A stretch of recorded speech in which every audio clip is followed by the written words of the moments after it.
Folks, I'm going to talk about the number one way buyers choose to back out of a deal and then get into the latest home prices and insights for the city of Toronto for week ending November 20th, 2024. This just happened to us, and it is misunderstood by buyers and sellers, and it is misunderstood by buyer's agents and seller agents. We were representing the seller. An offer came in, firm, no conditions. It was accepted. The next morning, I receive a call from the buyer's agent saying the buyer changed their mind. We're not paying the deposit. We're out of the deal. And many agents working for the seller, the listing agent, will say, no deal. They'll tell their clients, no deal. That's the end of it. And buyers think because they don't pay the deposit, no deal. That's it. It's over. Everybody moves on. And that is so misunderstood because that is actually not true. You are not just moving on like that. I need to say, I'm not giving anybody legal advice right now because of being a realtor and being involved in situations like this. I understand a bit about this, but I am not a lawyer. I am not giving you legal advice. If any of you find yourself in this situation, please speak with your lawyer for the best direction and ways to handle this, whether you're the buyer or the seller. But basically, once you sign an agreement of purchase and sale, you are signing under seal. This is not real estate law. This is contract law. You are signing under seal. The deposit that gets paid within 24 hours, the next day basically, that's another part of it. It has nothing to do with the contract being firm and binding. It has absolutely nothing to do with that. But that's what a lot of people think. The deposit, in a sense, ratifies the deal. No, signing it under seal, that's a firm and binding contract right there. If you, the buyer, then do not pay the deposit the next day, you're in breach, and the seller will have legal options. Now, many times, sellers just decide to move on and just resell it to somewhere else. But that's only if the seller chooses to do so. They may, when they seek legal advice from their lawyer, which is exactly what they should be doing the minute this comes up, they may choose to sue the buyer, and they'll have a number of options at their disposal. But it is not an automatic, you didn't pay the deposit, so we have no deal. That's not the case. And this is where a lot of people make the mistake, including agents. A lot of realtors don't understand this rule.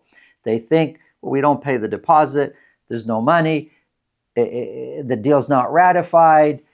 That's not true. It's not true at all. And I know I'm repeating myself by saying that's not true, but it is what I see, the number one way that buyers back out of the deal. The next morning they get buyer's remorse and say, I'm not paying the deposit.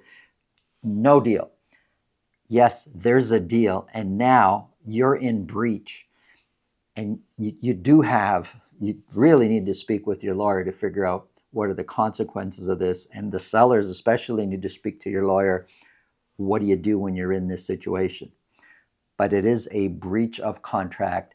By not paying the deposit doesn't mean you don't have a firm and binding agreement, because you do. If you think this video can help somebody you know, please pass it along. If you get value from what we're talking about, subscribe. And if you want to speak with me about your real estate situation, selling, buying, it's really simple. There's a link up here. There's a link below. It's a link to my calendar. Click on that, book a time that's convenient for you, and we'll talk about whatever's on your mind. Now, let's get into the numbers.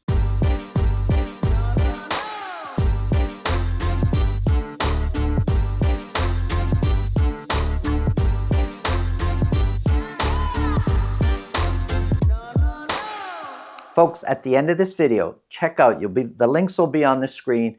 We've got 2 semis. with legal, purpose-built basement apartments. Really, really nice. Have a look. Okay, City of Toronto, we're going to be focused on freehold properties. I've got detached, semis and towns. I've got condos here. We're not talking about condos on this show. That's tomorrow's show, but they are here for reference. There's about around approximately $1 million difference between average condo price and average detached price. But really what I want to look at, there's 3 months on the board here. The fall market kind of starts after this line. Looks like detached, the fall market, from where we are now, we're a little bit higher than where we started, but the other areas, the other home types, prices really haven't changed that much over the course of the fall. They've increased a bit when we're looking at the detached market. So let's get started. City of Toronto for week ending November 20th, 166 detached properties were sold. 39 of those were at $2 million or more.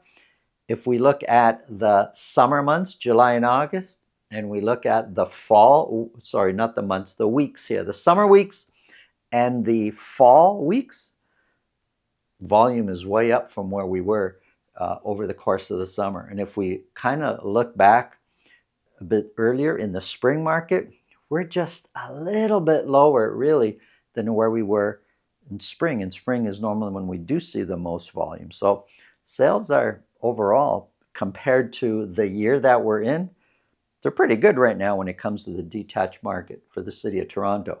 Average sold price is $1,635,000. We'll take a closer look to see, which way sales are trending. To me, it kind of looks like they're trending up, but they have gone up and down. Compared to last year, 1,635 is 5% higher. The median price is 15% higher. And if we look at the beginning of the fall, average prices were going up. And I'm looking now at the dotted line. That's a 4-week moving average. When we look at basically first couple of weeks of October to now where we're at November 20th week ending, average price and median price kind of flat actually. So depending on what you're comparing to, whether prices are up or down, but they are up a bit since the beginning of the fall season.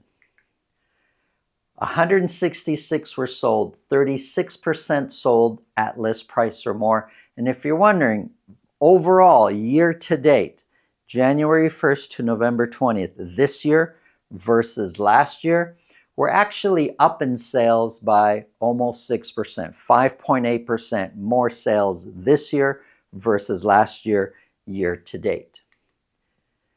Listings are trending down. Active listings coming down. Also, months of inventory, it is down from the previous week, sitting at 2.7.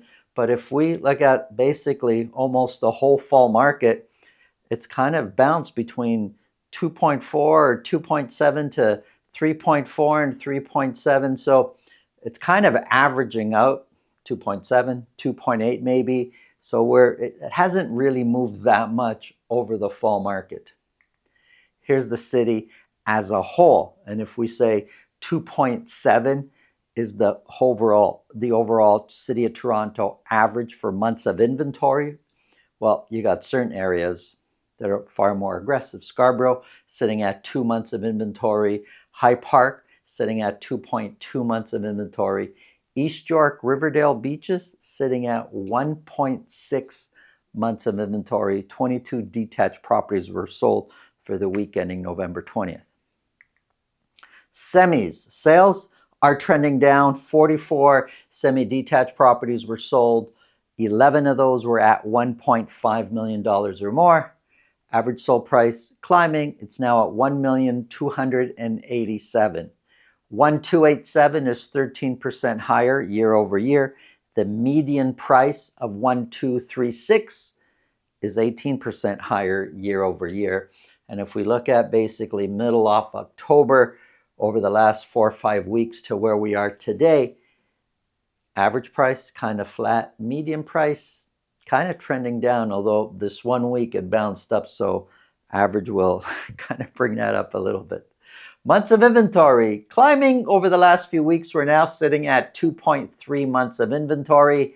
41% sold at list price or more. 18 semis basically sold at list price or more. Townhouses. These are freehold townhouses. 15 were sold for week ending November 20th across the city of Toronto. Not the GTA, just the city of Toronto. 15 were sold. One of those was at 1.5 million or more. Average sold price way up from the previous week, but you know, the previous week's a bit abnormal that average price was so low at 973. We're now at 1,134,000, which if we look at the fall market, 1134 is on the low end of whatever the prices have averaged out to on a weekly basis. 1134 is 1% lower year over year. The median price of $1,040,000 is 7% lower. Months of inventory sitting at 2.9. We do have the previous week, which was as high as 4.9, but that's kind of a bit abnormal. If we look at October onward, 2.9 is kind of there. We've been at 3.2, 2.9, 2.7. It really hasn't changed much months of inventory since the beginning of October. Here's a summary of months of inventory.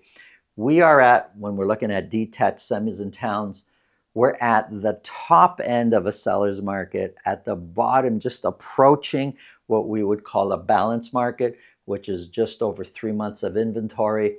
And that's really what you're going to experience out there. We've seen, when I showed the city of Toronto, charts of 2 months of inventory, I think one was 1.6 or 1.7 months of inventory. So we've seen areas that are a little bit more active in other areas, pretty much a balanced market. Those 2 semis should be linked on the screen now. Have a look. Have an awesome day.